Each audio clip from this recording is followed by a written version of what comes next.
Welcome everyone to our Good Friday service here at Kettle Moraine. Today's service is the darkest day of the Christian year. It's the day when Christ died. It's a day of remorse. It's a day of sorrow. It's a day of self-reflection. It's a day that grabs us over and over through all the days of our lives. For as we suffer as Christians, we now suffer with Christ. But it's a day that reminds us that Good Friday is never the last word. The last word happens on Easter Sunday. So it's also a day of hope as we go through the cross and meet Christ with the empty tomb. Our service today is interactive. It's the same service we did last year, but it's interactive, and so we have different portions to represent. We have the Christ candle, which represents the presence of Christ. You notice the flame is lit on top. Also take notice that that flame never goes out, for the Son of God can never be put to death. And so at the end, we will be carrying the Christ candle out, but it will remain lit, reminding us of the hope of the resurrection. As the Christ candle does go out, you're invited to leave in silence. We will not be dismissing you this day. A big reason for that is this is the middle of one big long service. They call it the Triduum, 3 days. It's Latin. Began yesterday with Maundy, Thursday, continues on Good Friday today, and ends with Easter resurrection joy that we most of us will be celebrating 2 days from now. So as you leave, you're not leaving the service, but leaving with a hope that will be coming a couple days ahead. We also have the cross. We also have nails. You'll be invited at one portion to come up and nail some pieces of paper to the cross about ways we have failed Christ. We also have a basket. You'll be allowed to vote. Do you want to save Jesus or Barabbas? For as people of faith, this is a timeless service. It didn't just happen 2,000 years ago. But there's so many ways that we can deny the ways of Christ in our life. And so you'll be given time to write those down and come and put them at the foot of the cross. Today is a day where we can unload all that separates us from God and each other. It's a day that, because of Christ's death and resurrection, we are going to be set free. So today we let go of all that holds us back so that we can fully embrace what will be happening 2 days from now. With all that being said, does everyone have your 2 pieces of paper?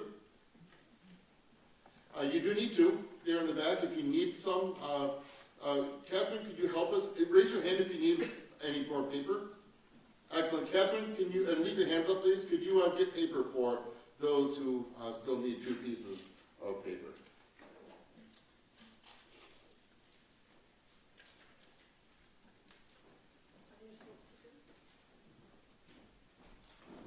Thank you very much, Catherine. It's easy to walk by the notes, so thank you for being courageous and letting us know. Also, there is no bulletin. Well, we do have a bulletin. It's on the screen, and so please follow along up in front. Let us now enter into our call to worship. From the busyness of our lives, we have come here on a day that is different. In the midst of the world, which holds the promise of spring and new life, we have come to share the story of betrayal and execution. Come and hear the tale. Come and share the tragedy. Come and embrace the darkness. Our service begins in the garden. Hear the words of Matthew 26. Then Jesus returned to the disciples and said to them, "Are you still sleeping and resting? Look, the hour has come and the Son of Man is delivered into the hands of sinners. Rise, let us go. Here comes my betrayer."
Christians are called to action and sympathy, not through their own first-hand experiences, but by the immediate experience of others, for those whose sake Christ suffered.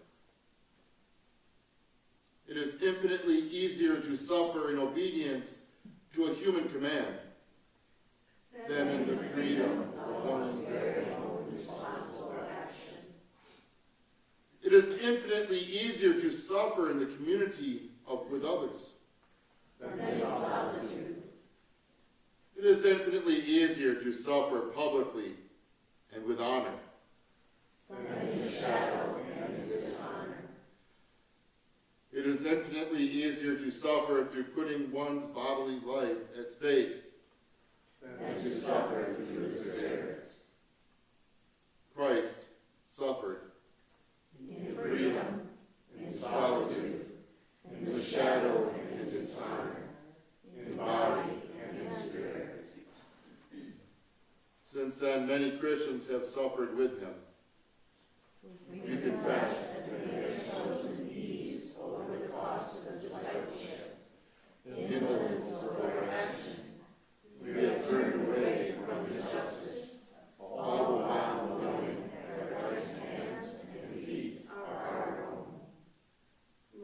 Lord, have mercy on us. Amen. We now hear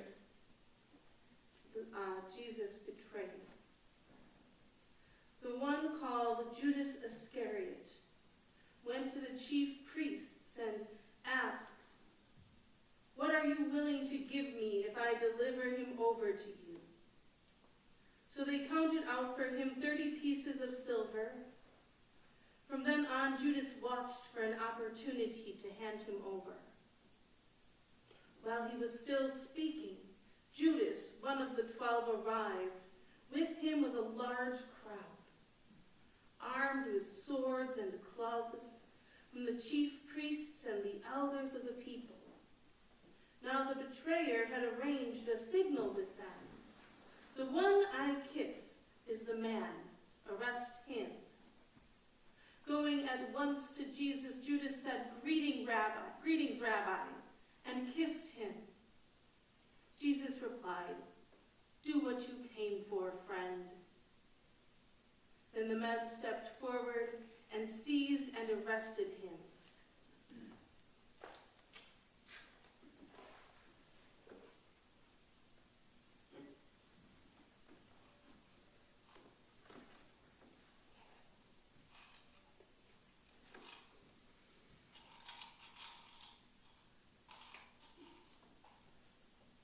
From the very beginning, we have found our ways more appealing than yours, O God.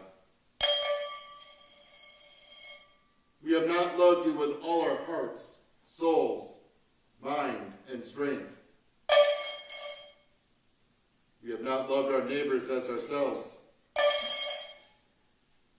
We have been arrogant, hypocritical, and impatient. We believe that we provide for others based on our hard work and our good choices alone. We do not trust in your abundant provision for us. We judge others whose lives turn out differently from ours.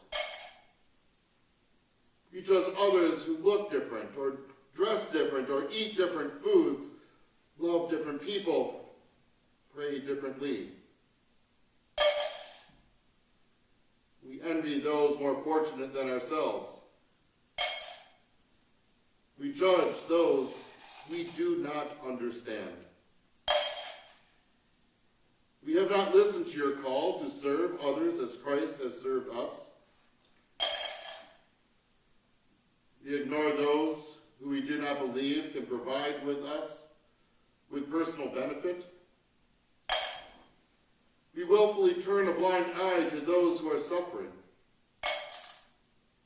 We write off those we think are too far gone and beyond helping.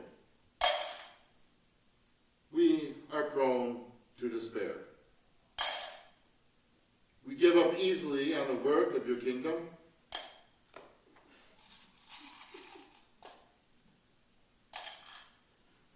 We are cowardly and keep silent when we are called to speak words of justice. We are reluctant to speak words of love because they make us vulnerable. We are slow to forgive each other, even though you are fast to forgive us. We cling to grudges as if our lives depend upon them. We hold on to our traditions as if they're the most important thing about church. We neglect worship and prayer. We are filled with self-indulgent appetites. We are more eager to look good than we are to be good. We work hard at amassing wealth and prestige and status while neglecting to build treasures in heaven. We exploit other people, whether by our own actions or by the complicity of injustice systems. We are indifferent towards injustice and cruelty. We waste and pollute your creation. We act with no concern for those who will come after us. We have grieved your spirit. Let us confess now together. Lord, have mercy. Christ, have mercy. Lord, have mercy. Amen.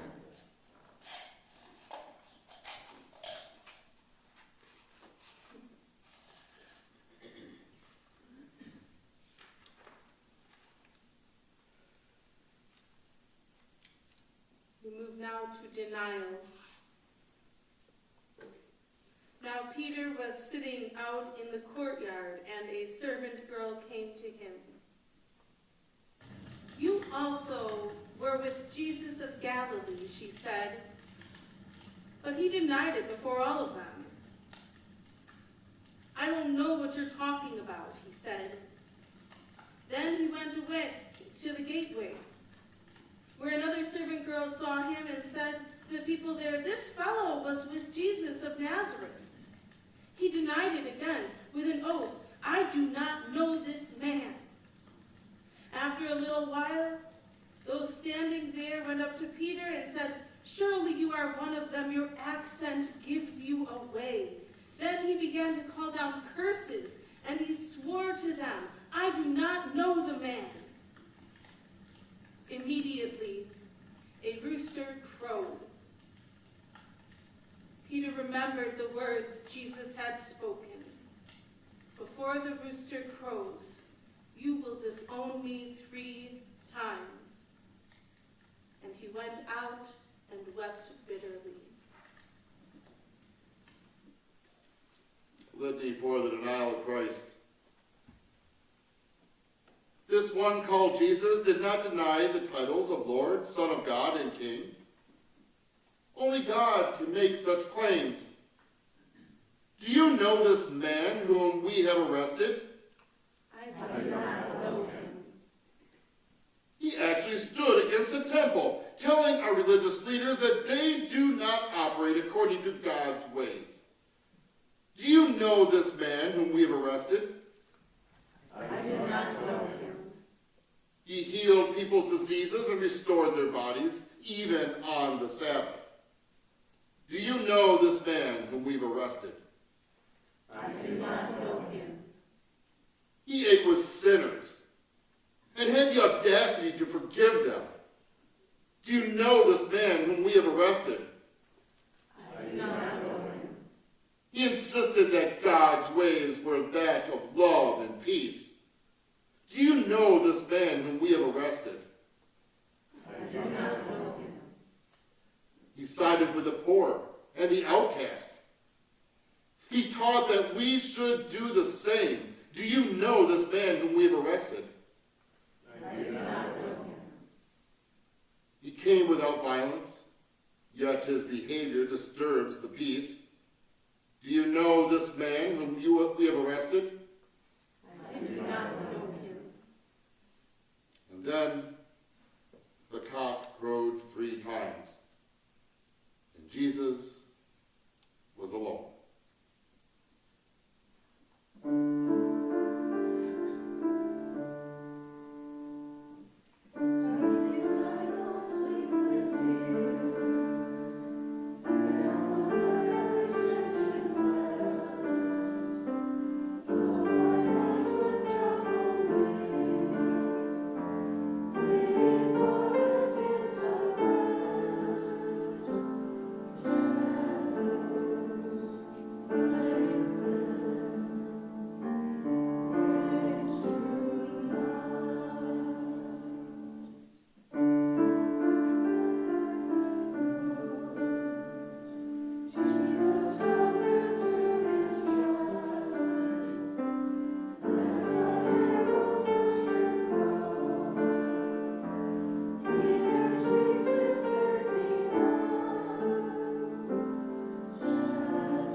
By Pilate.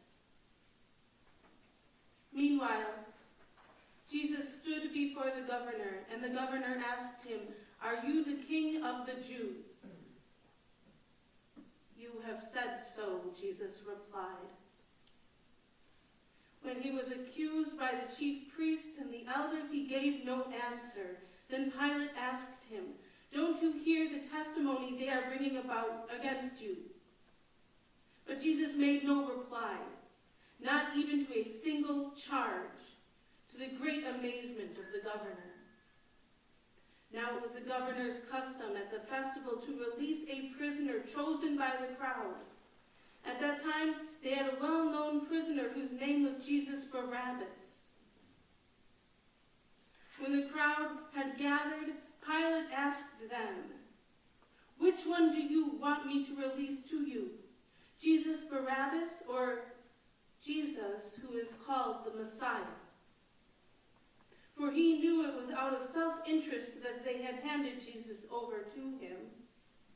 While Pilate was sitting on the judge's seat, his wife sent this message, "Do not have anything to do with that innocent man, for I have suffered a great deal today in a dream because of him."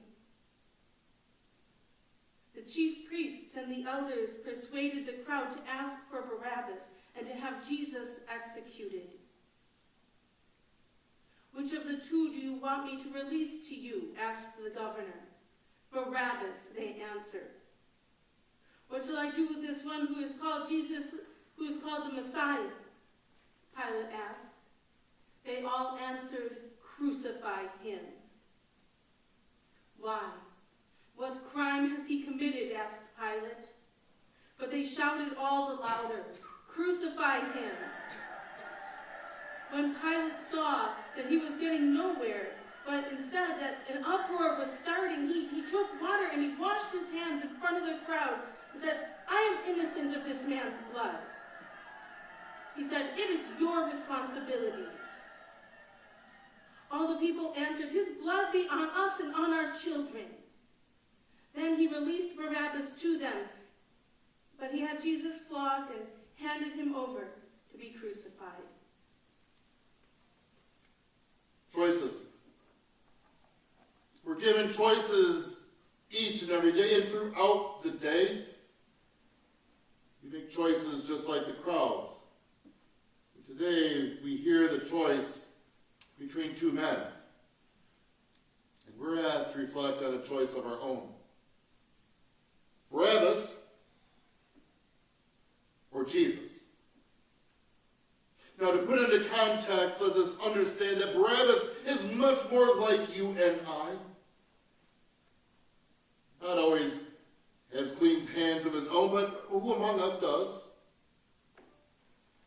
Barabbas is a safe choice, for the religious leaders have turned on this Jesus, and to side with him, well, might be turning against yourselves, for they might turn against you as well. Barabbas was supported by religious leaders, by those in authority, by those in power. Jesus' ways were very, very different from the likes of you and I. He called his kingdom an upside-down kingdom, precisely because it was just the opposite of the way we live. And now he stands alone, easily discarded as a difficult choice. Take out one piece of your paper and make your choice now. And when you've done so, come and put it in the basket, and please be honest. This is not a time of guilt and shame. It's a time of confession.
We now invite our choir forward with song.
governor's soldiers took Jesus into the praetorium and gathered the whole company of soldiers around him. They stripped him and put a scarlet robe on him and twisted together a crown of thorns and set it on his head. They put a staff in his right hand. They knelt in front of him and mocked him. "Hail, King of the Jews," they said. They spit on him and took the staff and struck him on the head again and again. After they had mocked him, they took the robe off and put his own clothes back on him.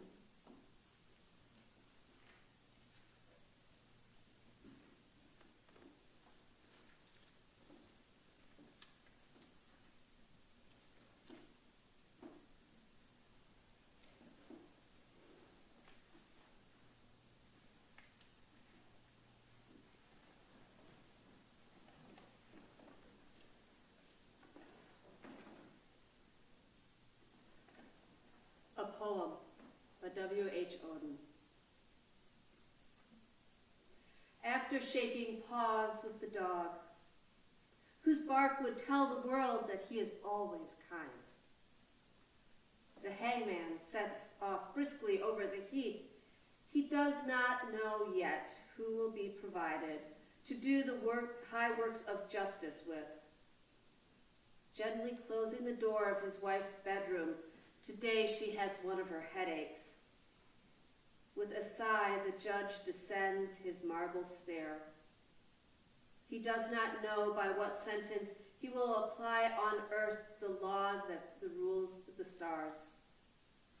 And the poet, taking a breather, round his garden before starting his epilogue, does not know whose truth he will tell. Sprites of hearth and storerooms, godlings of professional mysteries, the big ones who can annihilate a city, cannot be bothered with this moment. We are left, each to his own secret cult. Now each of us prays to an image of his image of himself. Let me get through this coming day without a dressing down from a superior, being worsted in a repartee, or behaving like an ass in front of all the girls. Let something exciting happen. Let me find a lucky coin on a sidewalk. Let me hear a new funny story. At this hour, we all might be anyone. It is only our victim who is without a wish, who knows already. That is what we can never forgive. If he knows the answers, then why are we here? Why is there even dust? Knows already that, in fact, our prayers are heard, that not one of us will slip up, that the machinery of our world will function without a hitch, that today, for once, there will be no squabbling on Mount Olympus, no Clothian mutters of unrest. But no other miracle knows that by sundown, we shall have a Good Friday.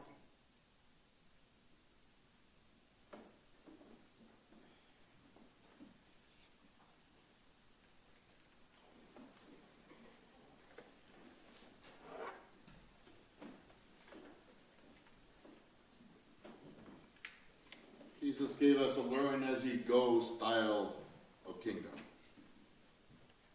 We make mistakes, we straighten them out, we keep on venturing, for Christ's cross takes all things that hold us back away. At this time, let's take our other piece of paper. At this time, let us write down all the ways we have betrayed, denied, mocked, or turned away from Jesus.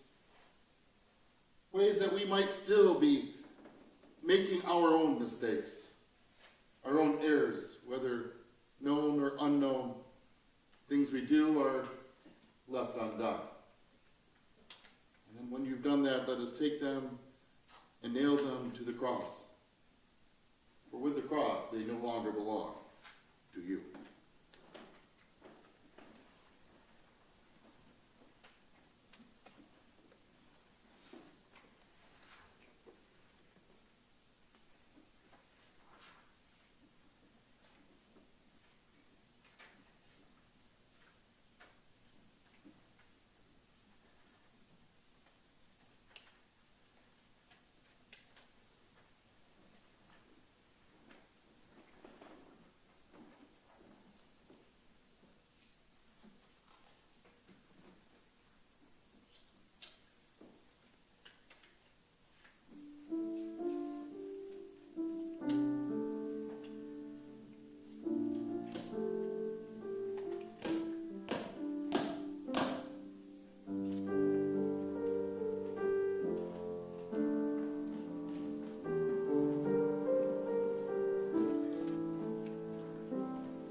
crucified Jesus there, along with the criminals, one on his right, the other on his left.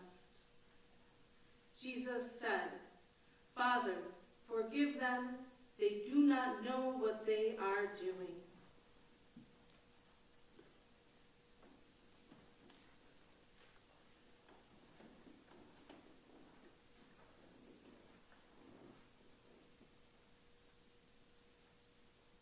It was now about noon.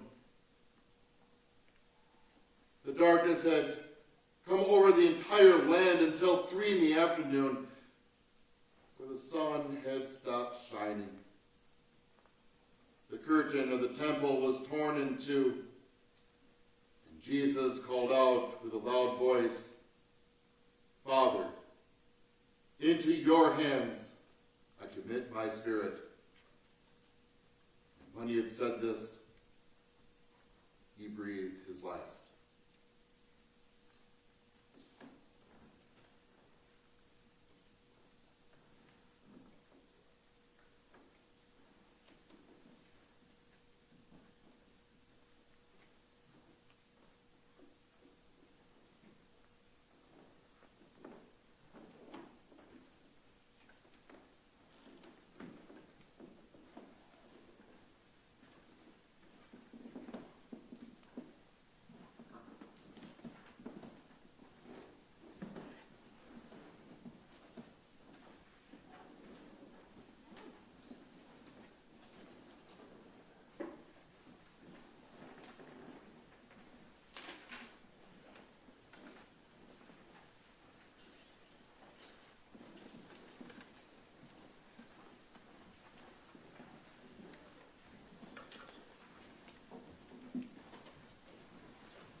You want to be a strong person? Okay, you'll be fine.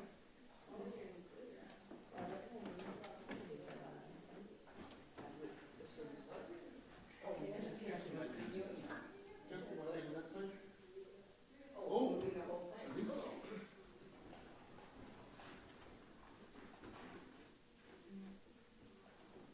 Pretty good.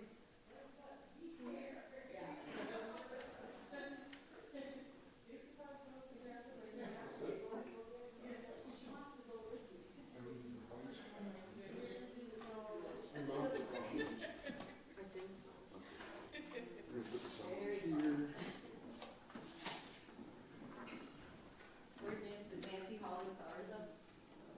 I think so. Okay, you guys need any help picking this stuff up here? I think we're good. They cross stand or going? Yeah, I was just wondering that. Well, we should figure that out, actually. I'm Do happy. we want to make any connections? Because we could say the price candle, let's discuss. You could set the cross maybe like off to the side and. Ooh. Okay. Like have it, but it's not, we don't want it too central. No, no, that is distance. There, but not there. It's us. That's why we need a mat. Do not leave us. We might as well just set up the communion stuff too. Sure. That's why I This, got them. making So piles. this stuff is gonna go out, Yeah. correct? Yeah, And this then goes it back. home with you? Yep, yep, yep. Okay. Although I should just leave it here, actually. I'm guessing it's thinking hammers. Do we need a hammer here? Okay. I was gonna say, you have no idea how many hammers I actually have accrued. For my grandpa, my dad, myself. You wanna help with this? I would be happy to.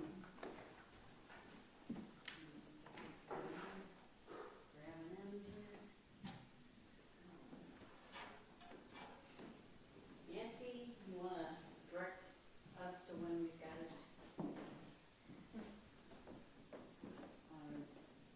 More that way. This towards me. Yes, more, more, Stretching the clock. More. more. Now back a little towards Stephanie. I think that's good. There we go, that's pretty good.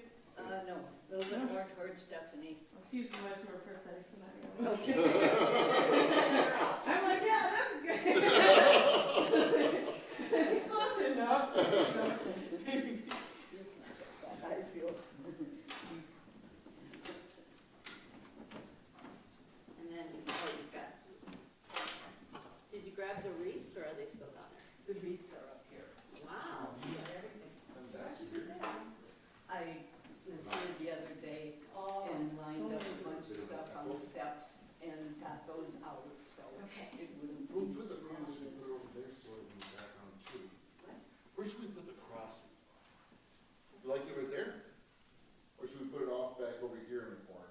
Well, we can do that too. Or, we have an art major among us? Well, let's put the TV and then this side. Oh, that's a good idea. Right now I'm like, Yeah, TV's in the way. it's a lot of I TVs can't sitting tell. right I there. can't tell. Hey Nancy, it looks like a garden back there. Yep.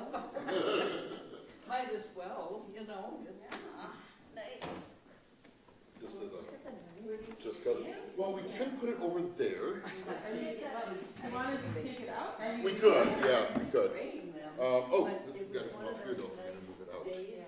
Ah, chimes. I was in the. Our girls do the chimes. The yard lights, so Yeah. some of them are little speckled still. So cute. Then I found them. It's funny because adults, and I've been one of them, So I will be we back. try to do the chimes at the beginning. The girls do it perfect every single time. Yeah. We mess it up every single time. Yeah, yeah. And I used to do the bells thing, like, and one of us always has a hard time getting Ding, one to yeah. Ding, Get the wreaths out and you can. ding, ding. So I always tell the girls how much better than we are, and then they just giggle. Maybe you should go over there. Yeah. Well, maybe it's Oh, there they are. You could put it like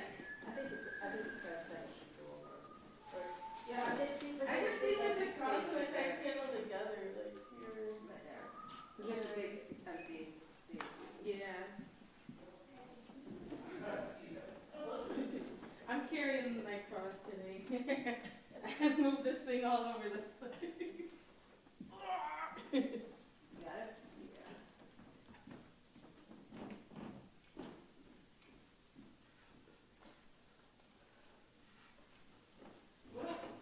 Okay, I almost got it. There we go. Got it? Yeah. And put this and with it.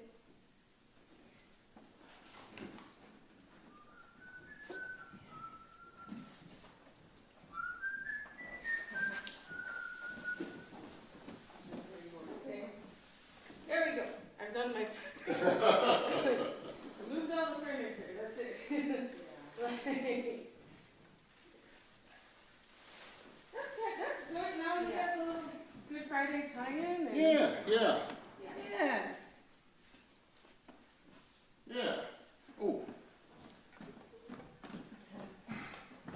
You got something else? You got to add?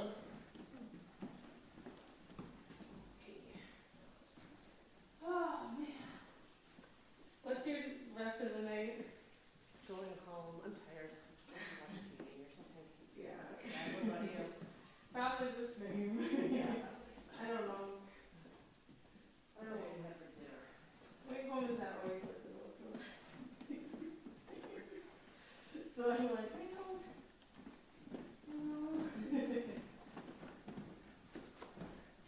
It's a nice little thing from a couple years ago, so.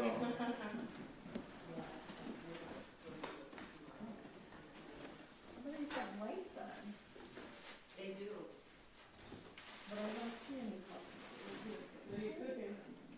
Tomorrow we're gonna do these like, We're thinking about putting this over here on the side of the cross, so we your can just. hand like a pat. I don't know. These squeeze when you get bread down, and they fill the bread with like a spinach, egg, and cheese. Filling you okay. them so that they kind of look like these really delicious clothes. And then Sunday we're just gonna do roast chicken and some sides. We're just hauling things out there, so we can start replacing them. Because we. Okay. Sarah's mom Those- had- My mom used to do those too. Ethan really wants to try I thought they were cool. And then I look at pictures of them now and I'm like, oh my god. What a monstrosity. My mom used to stick just like this thick toothpicks in the lamb's head to try to keep it on. So it's got like spikes coming out of its head. We do. I just stumbled across the flower at St. Jenny's. It's my favorite. And Yeah. mom had a mold at the end here. Hey, why not? I just got to figure out tomorrow how much better. Oh, yeah, but I don't know if you want This that. case scenario, it just looks like a It's just having dead lamb. I got a question for the artists in our midst. Yes. I was thinking we could do like Monday, Thursday, Good Friday, and Easter. Should we have this offset or in the center? What if we got the table back in here? Ooh. Have I ever told you you're good? Probably all the time. I'll get the table. Okay,